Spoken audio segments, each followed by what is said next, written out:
Welcome to my channel. This is Mario Lloyd, also known as Real Estate Guru PK. On this channel, we talk about my real estate endeavors. We also have the top real estate producers and the top entrepreneurs in the country. Be sure to click the link below with Justin P with his Support Black Colleges marketing course. Also with Jason White's Crack the Code affiliate link, click that below as well. Also to support the channel, Webull, M1 Finance, Chase, Discover, Robinhood, and Public, a stock trading app. We hope you enjoyed this episode. This is Real Estate Guru PK signing out. How you doing? Welcome to another episode of my podcast. Hello. I got a special guest. I think I reached out to you in September, and so we finally got her on. Finally. So where you want to start? I'm your guest. You take me there. Whatever questions. Okay. Whatever you want let's talk about what we was talking about. Okay. So dang, we going straight to that. Okay. All right. Let's do it. So how you feel about women's standards nowadays? In terms of what? When you say women's standards, like 6 foot and up. Like their standards for men. 6 figures. Okay. So like their standards for a man. Yeah, right? like tall, good looking.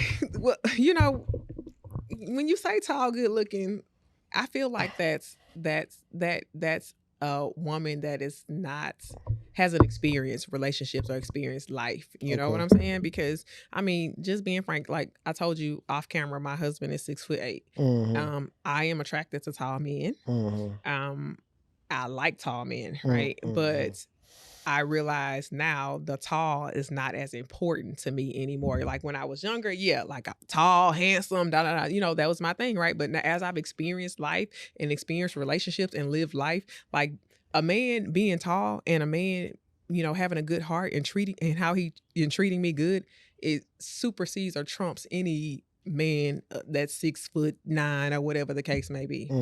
So I think that's one of those things. Like when we look at like standards, my standards have changed, right? Like my new standard, it has nothing to do with how tall a man is. But again, that's life, because had you talked to me when I was 22, fresh out of college and all of this, he has to be tall. Like I will not date a short man because I'm a taller woman, right? I'm not super tall, but I'm taller than the average. You pretty man. tall. 5'9" is tall. 5'9", yeah. And then when I put heels, on like 4-inch heels, I'm over 6 feet. Yeah, And so I was like, I can't look down at a man. Well, you have reason to it.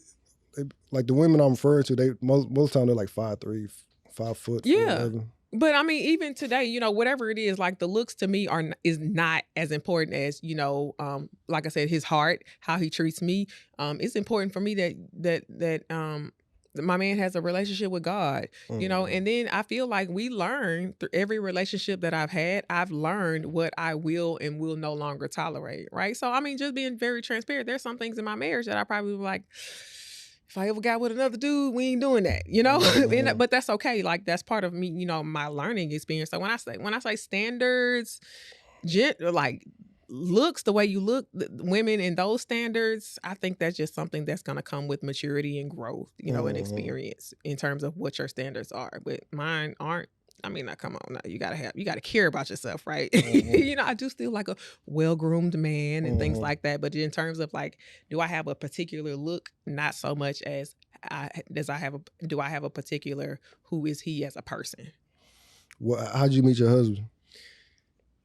At the club. Oh, for real? Yes. Yeah, I remember T-Town. Yeah, I remember T-Town. Yeah. And he stood out because he was a really tall guy in the crowd. And he walked up to me and like, it was really weird because I could tell like he was kind of like the awkward, like maybe he don't approach girls a lot and things like that. So he walked up to me and he kind of like punched me. He punched you? Yeah, but not hard, but like hey, what's up? And I'm like, so I punched him back. I'm like, that's how you talk to girls? You punch girls? But nah, we met at T-Town. What was it? Long ass time ago. That was like 2004, 3? Because I was in high school when T-Town was 2004. Like, yes, okay. 2004. Yeah. It was exactly 2004. I was a sophomore in college and he was a freshman. Yep, that was 2004. Yeah. So y'all hit it off like off the bat, or y'all was like friends? Man, Or y'all was like off and on? we were off and on. We went to 2 different colleges. I went to Prairie View at the time. He went to Lamar, and then he transferred to Arkansas. And I was kind of like, this long distance thing really don't work for me. You know, like I want my boyfriend to be around. I mean, and then he was a basketball player, the temptations of women and things like that. He had other girlfriends, you know, this and that. So when we were in college, we were just really kind of like off and on. Really, it wasn't like a committed relationship, in my opinion. And then when we graduated college, no, let me take a step back. So it got to a point to where I'm like, hey, we can't be together until we live in the same city. Okay. You know? And so when I graduated before he did, so I graduated, it was still just, we were cool, you know, and things like that. But when he graduated and came back to Houston, that's when we said, okay, we'll be together again. But yeah, I was stern on that. We can't be together until we live in the same city. Yeah.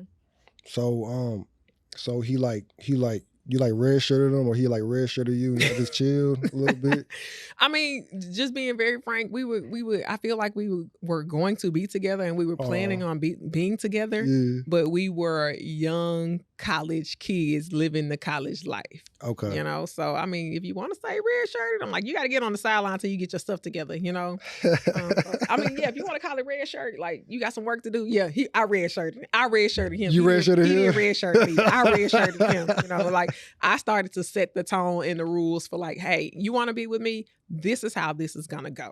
Okay. Right? And my stipulation, hands down stipulation, was we have to be in the same city. Okay. It wasn't working with us being in different cities. And I realized that, you know, as time had went on, so I'm like, we got to be in the same city. So you put him on real estate? You know, my husband doesn't really do real estate.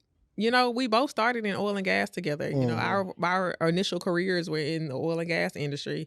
He really doesn't do real estate. He's supportive of me and my real estate career, but it's really not his thing. Okay. Yeah. No. I got a question. Did they ever try to get you when you quit your job? Did they ever try to get you back when you started being a full-time realtor? I never heard you speak on that. You know, well, so how it kind of happened is I actually started working I've had my real estate license since 2012. Right? I quit my corporate job at the end of 2019, beginning of 2020. Yeah, because you went part-time and then... Right. Yeah, so I initially went part-time. I mean, well, I asked to go part-time and they told me no. But when I started asking to go part-time, it's because I really wanted to do more in the real estate industry, in my real estate career. And I just realized you cannot do both. You know, one of them is going to suck. Right. And so I asked to go part-time. They told me no. I asked to go part-time again. They told me no. So the third time I'm like, you know what? I'll just quit. You know, I don't have to do this. I feel like I have enough skill set. I have experience where I can, if I need to go back and get a job, I can, you know, or work in corporate again, I can. I'll just go back and apply. But anyway, so when I told them I quit, then that's when they said, oh, whoa, you can go part-time, you know? And I think I've said this on other podcasts and things like that, but... That was a Renaissance, Black Renaissance. Yeah, shout out to the Black Wealth Renaissance guys. But I basically say that's what taught me, like, you get what you negotiate, not what you ask for, you know? And I kind of... Is it crazy that I might live my life like that a little bit now? But you know, you get what you stand firm on and you negotiate and not what you ask for, especially if you are a valuable person with a valuable skill set and you bring value to the table. And at the time, I didn't even realize how much value I brought to the company. I was like 1 in 4 people globally that dealt with and was an expert in the system that we used. I was the person that touched this system and designed and developed solutions for every one of their clients in North America. You know, so I didn't realize how valuable I was until I said, I don't need y'all anymore, you know, and then that's when the playing field changed from their terms to my terms, you know. But honestly, I started getting so involved in real estate and my real estate career started taking off and I really started putting everything I had into real estate to where I became a sucky corporate employee, you know, and with me being a sucky corporate employee, I'm just like, it's time for me to let this go because I'm starting to get a bad name in corporate, you know. So no, that's how that happened. That's how I transitioned and I have never looked back. Yes, studies show that men get paid more than women because y'all never asked for like a raise. I mean, I can believe that, you know, like I said, for the first 6 months to a year, when I'm asking like, hey, can I go part-time? And the answer was steadily no. Like, I watched other women in the company go part-time. I knew it could happen, right? I knew it was a thing, especially with me just coming back from maternity leave and things like that. Like, I knew that was an option. But I'm like, why isn't it an option for me, right? And I thought they were just saying no, but really it was because I brought so much value in what I did. It was hard for them to let me go. So I think it kind of came down to, okay, well, opposed to letting you go completely, we'll let you go part-time, you know? You don't feel like it was because you was black? No. No, I don't. No, I don't. Not with this particular company. I've never felt like there's been any type of racism. Issues with race that held people back. Now, does it happen? Absolutely, right? Are they doing it, and we don't know it? Absolutely. And I mean, even kind of like I don't think it was, but I could have been naive to that because I know I will never forget. I thought my boss, a white guy, was the coolest boss on the planet, right? And I just so happened to look him up on Facebook one day, and I saw so much like white supremacy stuff, and like it just took me back. Like the Confederate flag? Yeah, just like that, and like down and this was around the time when Obama was in office, just like down in Obama. And it just really took me back. And I promise I went to work and I never looked at him the same. And then from that moment I always thought, well, what does he truly think about me? Even though he never showed that, it just really took me back. So I mean, it could have been, I don't know. And like I said, I may have been naive to that, but I didn't feel like it had anything to do with race, if that makes sense. Okay. Did you have like, going back to like dating and all that, did you have like any like before you got married, did you have like stuff like you needed your husband to accomplish, or you was just cool with where he was at? Well, yeah, no. I definitely wanted him to have a college degree. I definitely wanted him to finish school. I definitely wanted him to secure a career, a job in his field or whatever field, but I wanted him to secure a career somewhere that I felt like that he could contribute to our household. Let's see, I think those were the two biggest things at the time. Like, I just wanted somebody that was on an equal playing field with me. Can we talk about your story a little bit? Yeah, sure. The house that your grandparents like kind of passed down to everybody, like how is that going about? Like, y'all still have that? Right now, it's a rental property in the family. Okay. Right? But yeah, so you talking about Crest Street? Yeah. So this is a house that my grandparents bought. I want to say maybe like 60 years ago, and they paid at the time. The joke is they paid $4,000 for the house. Right. And right now, if you look at the house, what it looks like, it's a 3-bedroom, 2-bathroom. No, does it? No, it only has 1 bathroom. 3-bedroom, 1 bathroom. Garage conversion. I would say like 1,200 square feet. But they bought this house. 60 something years ago, they paid $4,000 for it. And this house has been in our family. Like, we have seen generations and generations live in this house. Right. And so, my grandparents always say, how you get ahead is not have a mortgage payment. That's what they would say. Don't spend all your money on bills and mortgages and things like that. Even with their house, the house they live in today, they built that house from the ground up. They never had a mortgage payment. They would get some money and then do something. They got some money, they poured the slab. They got some more money, they bought wood to frame it. They got some more money, they put, insulation in it, and so on and so on, put a roof on it, right? But they never had a mortgage. And so that's what they kind of taught us. Like, so, I think Black people, we kick our kids out at 18. Oh, you grown, get out. That's the worst thing we could ever do. I stayed at home with my parents until I was 28.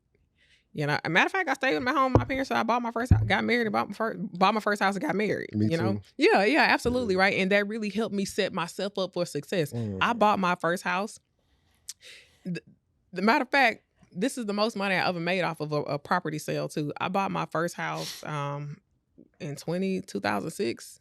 Right? The one with the taxes went up like really high? Yeah. I bought my first house in 2006. Man, I got the best deal ever. I paid $76,000 for this house. It was turnkey. It was a foreclosure, but what had happened, the bank had went in and fixed everything up, you know, because they were trying to sell it. So I got a brand new turnkey rental property because I bought my first house and I put a sign in the front yard and said it was for rent. And I went back home and lived with my parents. And it was definitely much so a house that I could have lived in. Even so my dad was like, "You don't want to live here?" I'm like, "No, I don't." You know, like this is my investment, you know. I'm gonna keep getting the free mortgage, free rent off of y'all, you know, and I'm gonna make me some money, right?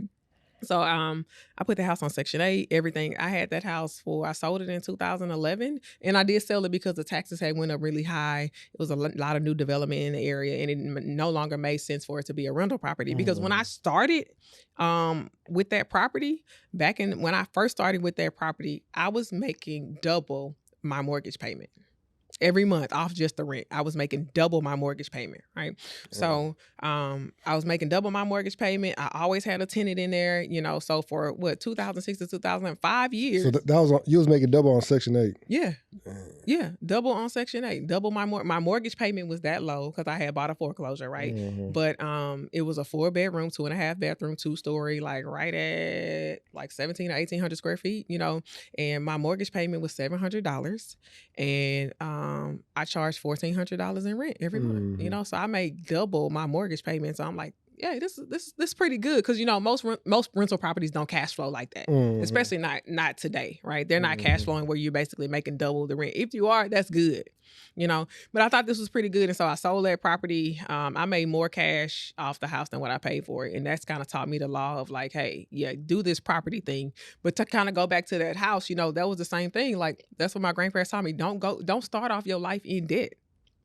You know, start off your life the opposite way. Start off your life bringing in income to pay for some of your debt, you know. You know, so that's what we did, and so that's what I did. I learned from her. I'm like, shoot, everybody else went to stay at that house. My aunt got married, her and her family went to stay there. I had another aunt that was in college going to school. She went to stay there. You know, if I look at my family today, we're all on the right side up money wise because we made good decisions when we were young, and that's how we were taught. You know. Do you regret selling that property? Yeah, I do. Do you look and see how much it's worth now? Do you backtrack and see how much is?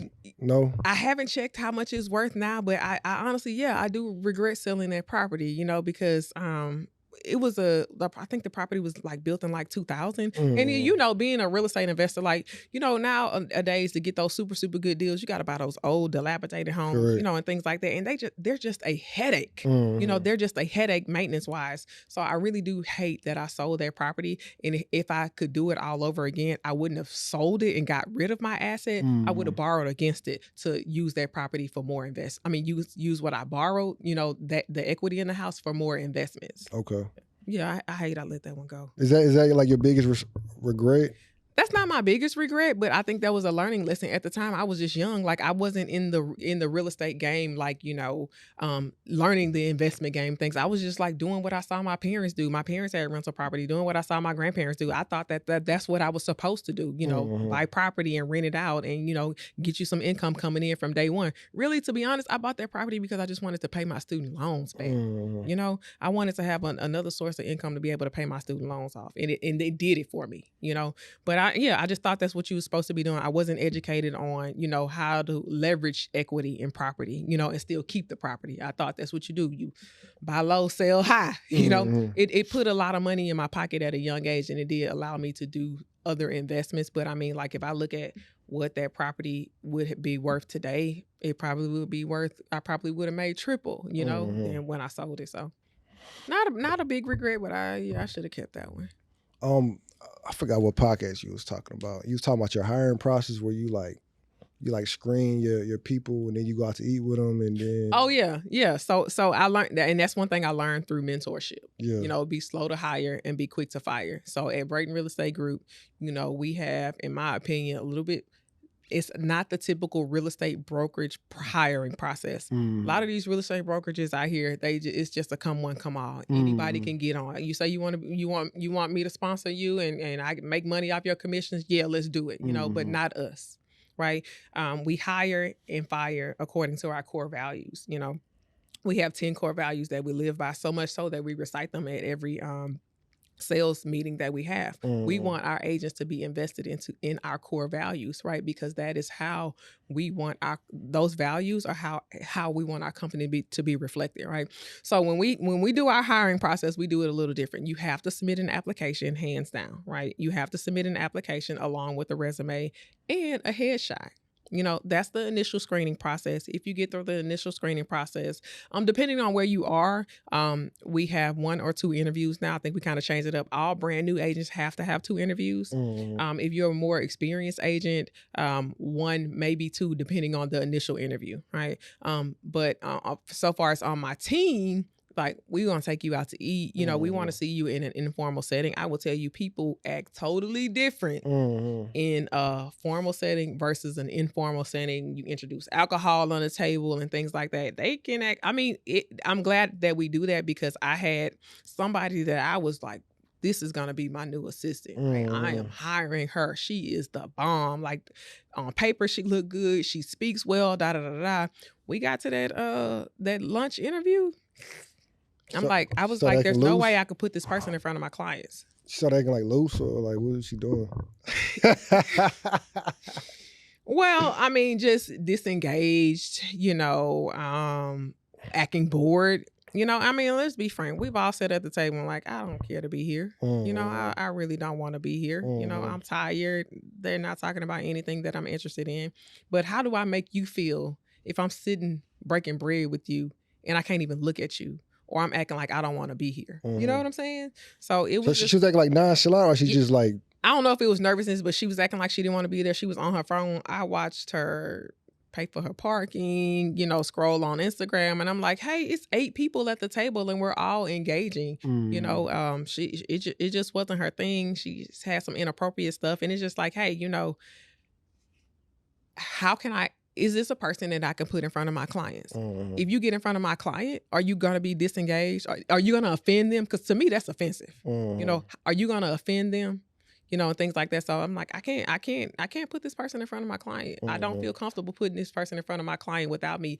Anybody that my assistant wise, they are going to be just like me, in terms of the way that I do things, how I engage, the way that I speak and everything like that. They're a reflection of me, right? Decision making, being quick on their feet, they're a reflection of me. And so I just didn't get that in that person. So at the table, right? But before that, we were in interview and all of that. I got all of that. This girl's good. She speaks well. She's confident. I feel like she has enough confidence to speak intelligently in front of my clients and all of that. We got to that table. It was a whole different story. Whole different story. Yeah. So how'd you break it to her like she wasn't like a fit for y'all? I just basically told her that I moved in another direction. But you know what? A lot of people don't ask for feedback. And that's one thing I can say about her. I appreciate the fact that she asked for feedback, because I did genuinely give it to her, right? That's a lot. I feel like that's something, I don't know if that's cultural wise too, but we just were like, oh, well, we didn't get it. Or, but no, I want to know why. I'm a feedback person. I want to know why. What could I have done better? Different. When somebody does not hire me as their realtor, what my first question is?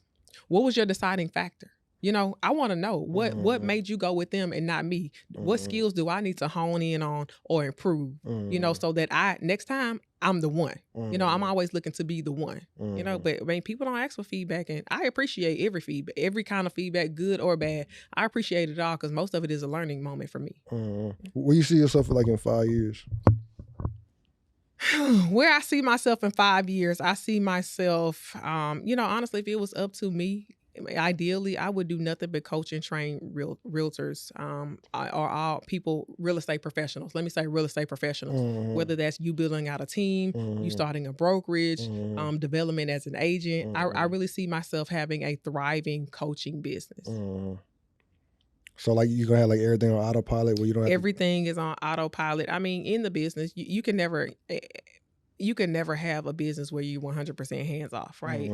But I do, we looking to grow. We looking to grow at Braden Real Estate Group. Our goal is to have 200 agents by the end of 2023, right? And it takes a lot to run a ship like that. The support systems, getting the necessary personnel in place to manage all of that stuff. I'm looking to have that in place so that I can explore other ventures as well. But all those other ventures, trust me, all of my other ventures will bring value to my main venture, my first venture, which is Braden Real Estate Group. How many other cities would you branch out to? Because y'all in Dallas, right? We in Dallas right now. Yeah. That's a good question. We really hadn't thought about all of the other cities. Of course, the major Texas cities, but in terms of like, other states. Like Austin? Yeah. Definitely. So Houston, Dallas, Austin, San Antonio. Mm-hmm. I don't really care to go to El Paso. But it's just El Paso's big. Yeah, El Paso is big. It's just a little further than I like to touch, because I still want to be like, okay, let me get here. But I mean, state-wise, we haven't thought about that. But I mean, at the end of the day, I would like to be a nationally known company, Okay. Yeah. So if you got that big, like say you was like in Atlanta, LA, would you sell it or would you like keep a hold of it? Like, what if someone offered you like $2 million like right now? Well, you know what? I will say this. A lot of people have gained wealth through selling businesses, building businesses and selling them. That is not off the table for me, but I would want to keep some things in place. Braden is my family name. Don't buy my business and change my business name. You know what I'm saying? Braden is my family name. It's deeper rooted than just this is the name of my company. This is my family. Anytime anybody looks at Braden Real Estate Group, they say Braden. They also look at the Braden family. If we ever do something to bring shame in Braden Real Estate Group, we're bringing shame to the Braden family. So that's how we look at it. But there are some things about Braden Real Estate Group that are sentimental to us. I'm open to a sale, right? Okay. I'm open to a sale, especially if it's going to allow us to catapult, allow us to grow again, bring more value to the people that's been with us since day one. I'm open to that, but it will be on my terms, under my conditions. Would you pass it on to your daughter or no? Absolutely. If that's something that she's interested in, I hope she is interested in real estate, but no, absolutely. I'm looking to, again, when I graduated college, my parents did the best that they could, right? But I didn't start off with anything income producing, right? I could set my daughter up to have her having income day one, teach her the business, teach her how to run a successful business, teach her not how to run a successful business, but build successful businesses, which may or may not be real estate. Heck yeah. You talked about having like more kids, right? Like probably like a boy or a girl or something like that. It's a thought. Would you get mad, like say your daughter, or say you had like another boy, like they didn't want to be an entrepreneur, they just wanted like a 9-to-5, like when you was like at Exxon? No. I mean, I would encourage them to be entrepreneurs, right? Okay. And I would encourage them to build or create their own path. But no, I wouldn't get mad at it. We all humans. Like, this is what I want to do. And her happiness, or their happiness may lie elsewhere. And I'm not going to block that just because I'm not going to put my wants on them. What if your daughter was like, she just wants to be like a housewife and take care of all the kids? That's a business. That'd be cool. Again, what makes her happy? If being a housewife makes her happy and she's thriving, that way, that's her business. I mean, we all look at success and happiness different. Some people put a dollar value to it. Some people put time to it. Some people put freedom to it. Whatever makes her happy, I'm with. What would you tell your daughter about men? So what would I tell my daughter about men? Really find a man that's secure within himself. Because in order for a man to be a good man to you, they have to first be secure within themselves. And I've learned that just in relationships. You can't change people. Never try to change a man. Never try to change a man because it's not going to happen. He has to change himself.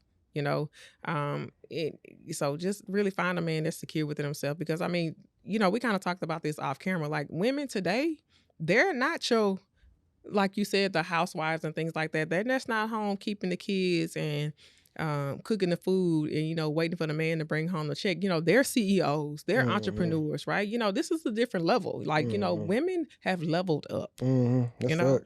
And so sometimes I feel like it can be hard for a man to be with a quote unquote, and I really don't like to use this word, but boss woman. Alpha woman. Yeah, powerful woman. I think sometimes that does something to a man's ego. So you have to be comfortable in yourself. You have to make sure you have a man that's comfortable in himself, because never dummy yourself down. Do you feel like a boss woman could be with a alpha man, or do you feel like somebody got to be kind of submissive to the other person? You know what? I think there has to be some submission, but I think it absolutely definitely can work. But the crazy part about it is a lot of people you see like in front of you are not the people, not the same person intimately behind closed doors. That's big fact. Yeah, a lot of actors. Yeah, they're not the same person that you see behind closed doors. And so like, alpha male, alpha female, I they could be different in their relationship, and I believe that, and I see it a lot, but yeah, I definitely think it can work, but there has to be give and take like anything. A relationship, any relationship, whether it's a relationship with your kids, your coworkers, it takes work. It takes work, it takes communication, it takes understanding, so regardless of the personality, it takes work. It's something you have to work at. Do you believe in prenups? Yes, I do. Okay. Yes, I do. Yeah, I wholeheartedly believe in a prenup. Absolutely. I don't want to ask you if you got one, but no, I don't have a prenup. Would you? No, but where I am today, yes. If I ever was to get married again, we would have a prenup. Okay. Yeah. Why would you do that? I never want anybody just straight up to have to have access, or let me make sure I'm saying this correctly. I never want anybody to have the power to take anything away from my child. Okay. Like what I want for her, I want that to be written in stone. What I have worked for to create for my child, the legacy of my family. I never want anybody to have any power to be able to take any of that in my absence. Would you recommend a prenup to your daughter? Yes, I would. Okay. Yeah, I would. Absolutely. Okay. Yeah. What about your son? Everybody? All your kids? Yeah.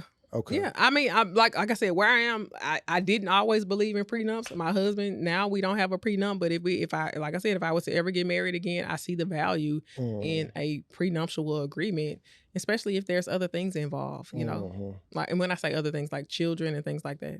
What would you tell your son about women?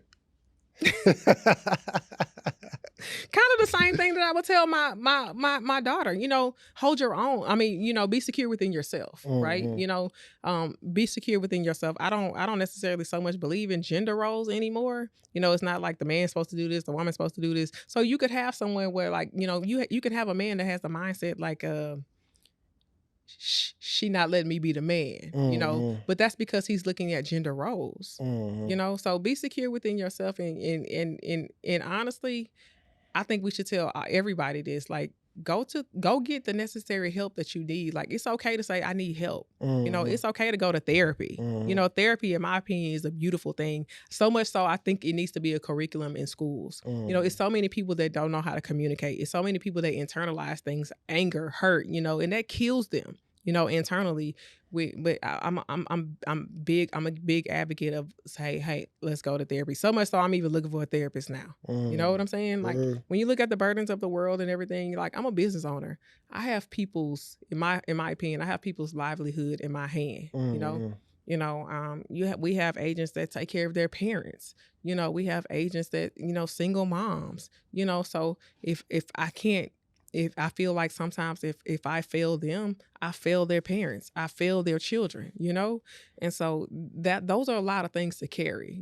I can't make them do anything, but failing them, I look at it bigger. It's a bigger picture because I hear their stories, where they came from, their struggle to get to where they are and how they don't ever want to be where they are again. But it's a beautiful thing to see an agent go from, not having a job, struggling to take care of his family, to, taking care of his family, being able to take care of his family, buy his mom whatever she needs, buy investment properties, buy their own property, buy 2 cars. And it's not about the material things, but it's just now that, hey, them working with me, now they've afforded to have what I call the luxuries of life, whatever those luxuries are, big or small, right? They're not struggling anymore. And that for me is a beautiful thing. But that's why I always say, if I was to shut the doors of Braden Real Estate Group, who am I failing? So. If you could, like, if somebody asked you like advice, like starting real estate, would you recommend them being an investor or being a realtor first? That's a good question because I did both, right? Yeah. And majority of my efforts was in real estate investing, and then I switched over to being a realtor just for, different reasons, right? I really think it kind of depends on your lifestyle. I will say this, being a realtor has given me an advantage in the real estate industry because I was a realtor first. So I knew the fundamentals of real estate, but I really didn't do a lot with it. And then I went to heavily investing, and then I went back to, being a realtor first. But because I had the foundations of real estate and the real estate transactions, it really did help me thrive in my real estate career. In my investing career. And then I was able to, be a little bit more creative. Like, hey, look, I want to buy this house. I see this house is more valuable than the little commission you're going to give me. Like, let's take the commission off the table. I could negotiate a little bit more in terms of like how I got paid, the commissions and things like that. Because at the end of the day, the seller just wants to put the most amount of money in their pocket as possible. And if I can forfeit my little couple of $1,000s commission when I know my return on investment is going to be a couple of tens of thousands of dollars, like who cares about the little commission, But so I was able to, kind of finagle things like that. But to be honest, that's a tough question. I think they both bring value. I think you have to have a certain skill set. The skill set is very different, with real estate investing. If you're just like flipping and things like that, you're not so much into the people aspect like we are as realtors. I always make a joke that, you really need a psychology degree to deal with people, in the real estate industry, just real talk, you have people that's you have the largest, in most cases, the biggest transaction that they'll ever make in your hands. Right. I mess up something, I forget something. Who are they gonna blame? Me. You know what I'm saying? People are emotional. I always tell my agents, be compassionate, have compassion for people. Not everybody's selling or buying real estate because they want to. Because it's a good situation. I know y'all see all of the woohoos and the fancy things, everybody's excited on social media and we close and everything like that, but what about the people that's having to sell their house because their husband died and the wife can no longer afford it, or the families that's breaking up and getting divorced and now they have to sell the house? So every moment isn't a great moment, so have compassion for people, especially when when they may be down, or it may not be a celebratory moment for them that the transaction, them selling or buying or selling their house. So I'll just have compassion for people. You never know what they're going through. I'm gonna leave it off right there. I'm gonna do an either or question and we'll be done. Okay. Is that cool? Maybe. All right. Rental property or Airbnb? So is it Airbnb arbitrage or Airbnb ownership? It could be both. Rental property. Whatever you want to. Rental property? Just for me, Airbnb is a lot of work. Okay. Money or equity? Equity. Equity? Equity. Okay. 2 million followers or a rental property? In today's, with just 2 million followers or one rental property? 2 million followers on like Instagram? Or 2 million followers. 2 million followers? And the reason why I say that is because you can take that your social proof, or your social equity, and turn that into a lot more than I would be able to make off one of those rental properties. That's facts. Yeah. And then people are gonna be selling you their properties. Right. And people can sell me their properties, and I can take, all of the money that I make through having such a huge following like that, and buying multiple rental properties. Okay, I feel that. 850 credit score or $1 million? 850 credit score. 850 credit score? All day long. All day long? All day long. That's cool. Hey, with an 850 credit score, you know how many credit lines you can get to $1 million? That's easy. Okay. That's cool. 850 credit score. 850 credit score. All right. 850 credit score. Tour or Airbnb? Turo or Airbnb? Ooh. Turo or Airbnb? See, I've never done Turo. Never done Turo? I've had Airbnbs, but I've never had Turo. So that's a hard one for me to say, but I think I might go with Turo. Turo? Yeah. Why? Because when you look at like the turnover on the Airbnb, the maintenance, like every time somebody moves out, your guest leave, what do you have to do? Clean the house. What else? Maintenance. The maintenance on a Turo, in my opinion, like I don't have to hire cleaners, right? That's more money in my pockets. But again, that's a hard question for me to answer because I've never done the Turo thing, so I don't know like what's all involved with it. But I'm just kind of looking at like my overhead. Okay. Yeah. LLC or S Corp? S Corp. S Corp. Yeah.